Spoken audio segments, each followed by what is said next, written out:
Well, Happy New Year and welcome to Curiosity Not Judgment for the first Wednesday or first broadcast of 2023. My name is Birga. And I'm Gary. So you've been out and about traveling. You're back home. We get a chance to kick off this new year with a new series of broadcasts in this journey of curiosity, not judgment. And so we were just even thinking about the process of planning for the year ahead. And many people have their resolutions that peter out in the first 7, 14, 21 days. Or, if you're looking long haul and you've got maybe quarterly objectives that you're trying to meet, how do you really make those plans in a way that they're going to stick? How do you press ahead and not fall victim to thoughts and failures of the past? And so I just wanted to tackle some of those topics today. When you think about curiosity, not judgment, it's very important not to judge your past performance. If you're an investor, you may have seen in the past, you'll be looking at a fund that you might invest in, and it says past results do not guarantee future results, and or past performance does not predict future results. And it's the same thing with our own lives. You can't say just because you failed at something in the past, or you didn't stick with your New Year's resolution in the past, or you didn't stick with that diet, which is a whole nother funny thing, because diet is just what you eat. What people mean by diet is eating more healthy. So what? I mean, you can certainly plan for the future, and you can change. The world is, there are myriad stories of people who have started, learning the violin at age 65, or have decided to take up, XYZ. Now, if I want to start, becoming a professional soccer player right now and make a team in the Premiership League in UK, probably not. But there's many, many other opportunities. Sure. And I like there's a couple of books out on habits. There's a famous one called Atomic Habits, for instance, that talks about how you can build things with habits too. And we've been talking about Pomodoros recently too, which is the Italian dude who became famous for saying, if you do something for 25 minutes, concentrated without distractions, you'll make significant progress. And I think that those kinds of things layered in as a foundation in your day, and then so you've got your habit, foundational goals, and then you have your being goals, the being goals of who you want to become, and then the doing goals of what you want to accomplish.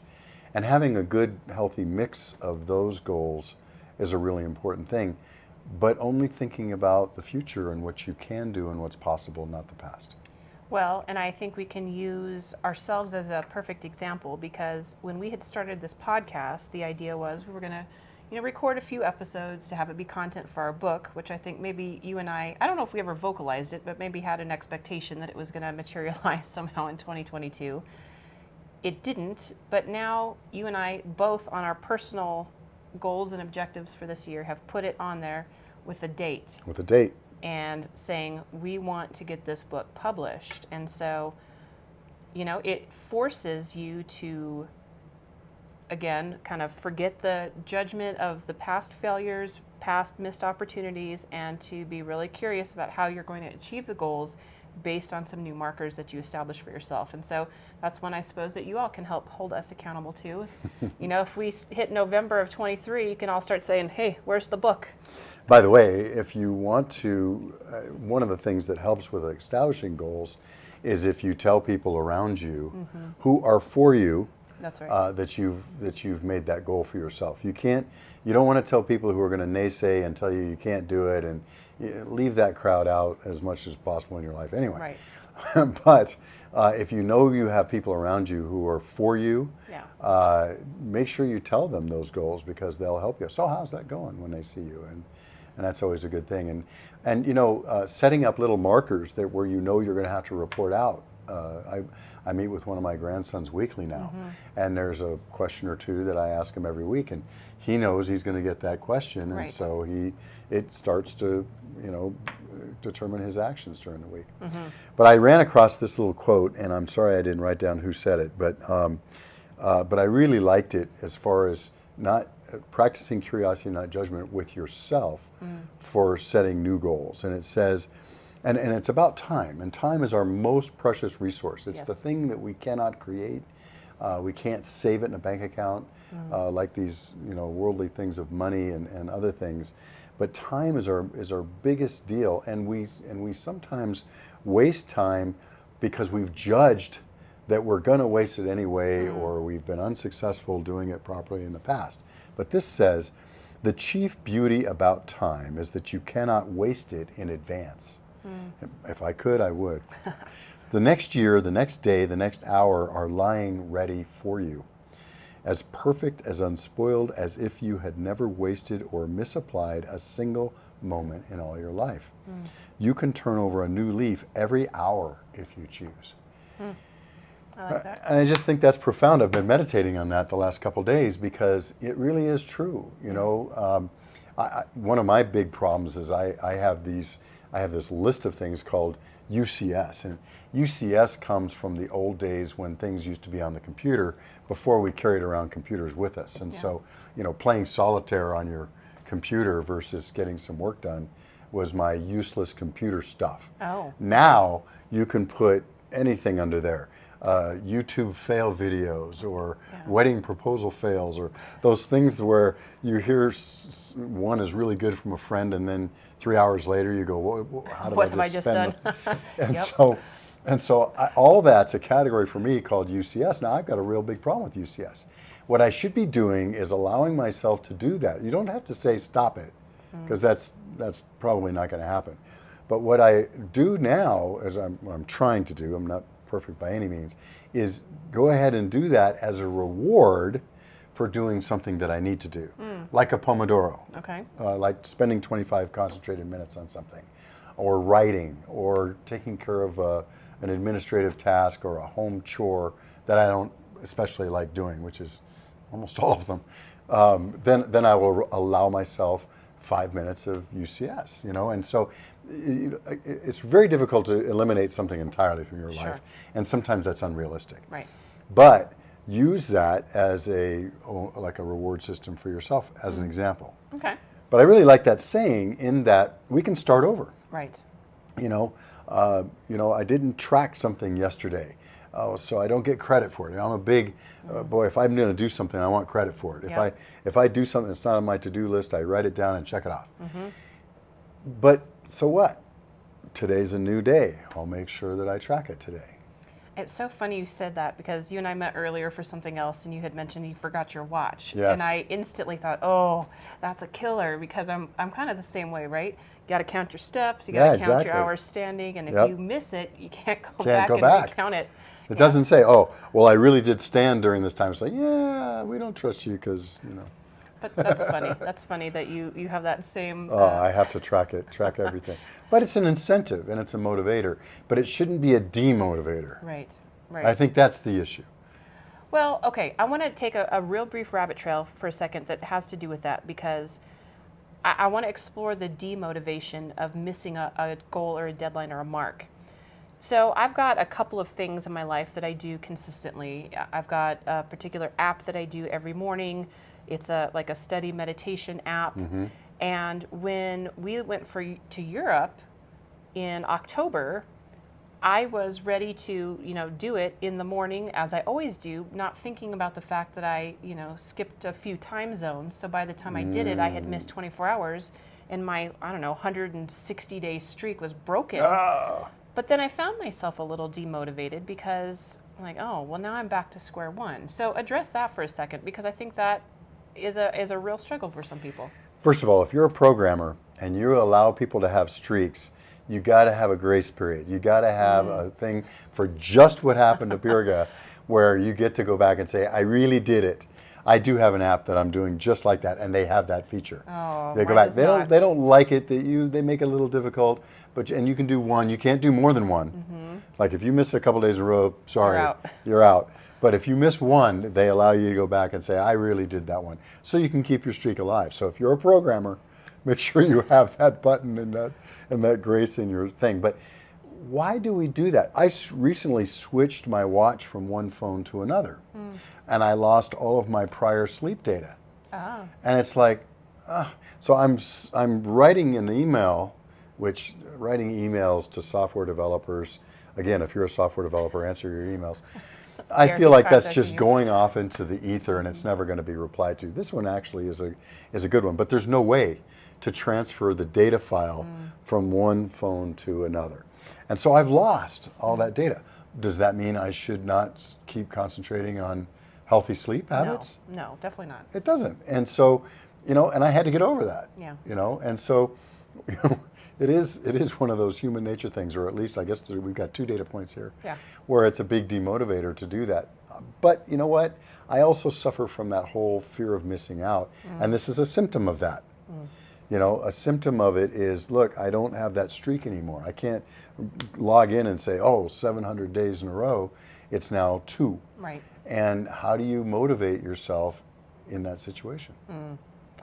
Well, so part of it, I suppose, in these very simple explanations or examples that we're giving right now, it's just, kind of get over it, right? You just have to make that choice to get over it. And I can't think of an example right now of something that maybe is more serious or has a more profound consequence, than tracking a study pattern or a sleep pattern, something like that. But I'm sure there's something out there that it's just not coming to mind right now. Missing someone's birthday? Well, certainly. Missing an anniversary? Okay. I mean, there's some things like that could be pretty profound. So then using your quote that you shared earlier about, not looking back or not going back, how do we take care of the people that we love, that we've disappointed, not being hung up in the past, not succumbing to that judgment, either our personal judgment or being labeled by the judgment of others, and again, step into the curiosity of the future and kind of doing that reset? So a couple things. One, remember, we can always try to start with ourselves first. So if somebody has missed a significant milestone or something like a birthday, anniversary, something at work, and somebody just blew it off or forgot about it or didn't do it, it's usually not intentional. They didn't wake up that morning and say, I'm just not going to say something to Birga today and intentionally miss this to hurt her feelings, right? Right. We know that's true. Right. So give people grace, Yeah. right? Number one, right? And number two, if you're the offender, I think that's where an amends is appropriate, where a proper amends, where you literally go up and say, very specifically, look, I missed this thing, and I'm really sorry I did that. I did not, that is not how I want to act. It's not my intention. Yeah. And you don't make excuses, well, I was busy, or you gave me an assignment that made me miss it. Don't do any of that. Just say, I did this and it's not going to happen again. Yeah. If I have anything to do with it in the future, it won't happen again. And just own up for it. And don't expect it's okay or anything like that. That may hurt, but just say, I just need to say that from my part. Yeah. Because our relationship is more important than that. And I apologize if there's any reason that you think that I think less of the relationship than that. It's not true. I'm not looking for you to acknowledge or forgive me. I needed to say that. Yeah. I will say, and I think we've had this conversation a little bit before about our tendency to people please, that you and I both struggle with that a little bit. So when you know that you've hurt somebody in that capacity, it's really hard to let it go. It's becomes this kind of loop pattern that plays over in your brain, and it's this self-destructive cycle that we can absolutely get stuck in. And so it takes a little oomph, I don't know, to kind of get yourself out of that rut and onto a new path. And I was having a conversation with somebody very recently about neural pathways, and very literally our brains like the path of least resistance to make connection points. And so if it's really easy to revert to behaviors that are self-condemning, self-critical, you're going to keep going back to that behavior over and over and over again. And it really takes a lot of effort to get out of that rut and develop a new pathway. And I had equated it to the wagon caravans of old, moving from west or east to west in search of something new and exciting. And as those wagon caravans followed one after another, the grooves got deeper and deeper into the soil. And if you were in areas that had a lot of clay in the soil, they became even more impacted, as rains came and the wagon wheels went through. And so it took a very great act of force to move these wooden wheels out of these deeply established grooves to get into another path. But, that's, to me, was a good visual representation of sometimes what happens in our brain when we get stuck in that self-judgment, that negative cycle of remembering a behavior that we've botched. And, maybe the person's even forgiven us, but we can't get over it ourselves. And this is, I think, probably one of the biggest things we have to start with the whole curiosity, not judgment thing, because we're not trying to talk here about a tool. We're not trying to talk about a technique. This is meant to be an approach to life. Now, you don't start with an approach. You start with trying to do it a couple times, get that wagon wheel out of the rut, so to speak, establish a new pathway, and then start making it kind of a habit. And then kind of get to that tipping point where instead of judging more and being curious less, you're actually curious more and judging less. Right. And then it becomes an approach and then even a lifestyle. You can't do that overnight. It takes practice. It's like a muscle. Yep. But that's the whole point of this whole series, and eventually the book when we write it, is to think about it in that way. Is it's not a tool and a technique. Right. It's not a cute thing or a manipulative thing. It is literally meant to be an approach and a lifestyle that is much more peaceful and causes a lot of peace and serenity around you, as opposed to what we see too often today, which is a lot of judgment. Yeah, absolutely. As we're listening to news stories, as we're listening to conversations, as we're driving down the road, my natural tendency was to judge everybody and everything. And it takes a lot of effort to get out of that rut and to start looking at people and taking a new path, and first of all, recognizing that you're judging. Sure. And saying, okay, look, I don't want to do that. And so then, okay, how do I be curious about this? Yep. And just keep doing that over and over and over again until it becomes a habit, and then an approach, and then a lifestyle. And I think that's the key. And it's not easy. No, it isn't. You got to work on it all the time. We're sitting here talking to you about it, and I know both of us are working on it very, very hard. And I don't think it's something that you win. All of a sudden, mission accomplished. No, it's a lifelong exercise. And it's different departments of your life and with different people in your life. I mean, it's very easy to do this with my spouse, who I know is for me and who's very encouraging and loving. It's much harder for me to do this with somebody who's very aggravating to me. So you just went through, what did they call it, the flight apocalypse or something like that, where there was a major meltdown with Southwest Airlines. Oh, yes. Thousands and thousands and thousands of people stranded. I was one of them. Right. And so those are people that you don't necessarily, when I say those, gate agents, representatives of the airline, you don't necessarily consider them as being people for you, right? And so it would be very easy to go into the situation with judgment because you're tired, you're frustrated, you're not getting where you want to go. And boy, is that a hotbed for explosive behavior. When I'm right, that's one thing. When I think I'm right, that's one thing. When I know I'm right, that's quite another. And justified anger is probably the worst kind of anger. And I have to be very careful not to wear that on my sleeve. And in this past, by the way, I'm not saying that I'm perfect at this by any means, but I was getting so many examples of angry people around me, it was easier to say, boy, I don't want to be like that. Yeah. Don't want to do that. So I was making it a practice of, quite frankly, I was shocked at the character and aplomb that almost 99 out of 100 of the folks I interacted with at Southwest had. When they're dealing with lines that were literally hours long and just one person after another who have been wronged, and trying to figure out how to make these people, if not happy, at least satisfied with the response. Right. And you can imagine that's very difficult to do. And especially because you've got a lot of travelers who don't travel a lot. I had the blessing of traveling a lot and knowing that if I stand at a counter and say, I'm not leaving this counter until you produce my luggage, well, if my luggage is in a different city, You're going to be standing there a long time. That doesn't do anybody any good. But we had a lot of that. Yeah. right? Because people who don't travel much think that that's what they should do to get results. And so, so I would make it a practice and going up, man, this is a tough day. And just the statement, not, and so therefore I want you to, now that I've empathized with you, I want you to help me. No, just, hey, what you're going through has got to be hell. It's terrible. And I got some really good responses from that. And some people who really needed someone to acknowledge that for them because it was terrible. I mean, Southwest's entire technical systems went down. They did not know where any of their crew were.